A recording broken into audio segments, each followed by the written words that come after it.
পটল লাগছি লাগছি ইস, উম, আহ, এটাই তো রসালো বৌদির বাড়ি, কে যেন লাগাচ্ছে বাড়া।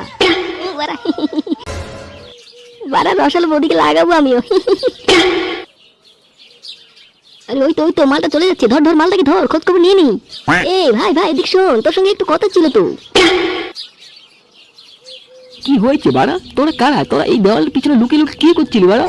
এই ল্যাংটা মালটাকে বলে ফেল বলে ফেল। আরে আরে বারে তেমন কিছু নয়, তুই যে রসালো বৌদিকে লাগালি কত টাকা খরচ পড়লো সেটাই জানার জন্য তোকে দাঁড়া করালাম, বুঝলি? ও আচ্ছা বাড়া, এই ব্যাপার। এটা আগে বললেই তো পারতি নাকি? হ্যাঁ, বেশি একটা খরচা যায়নি, 20,000 টাকা মতনই কেলো। একেবারে কি বলছিস তুই? 20,000 টাকা? 20,000 টাকা তুই জল জানতো আমি বউ পেয়ে যাবো লেওরা। লেওড়া চুদা, যেটা রসালো বৌদি মজা। 20,000 টাকা উঠিয়েছে। রসালো বৌদি আসছি, আমি আসছি, তাড়াতাড়ি আসছি। চোর চোর আমার ব্যাগ চুরি করে নিয়ে গেল, চোর।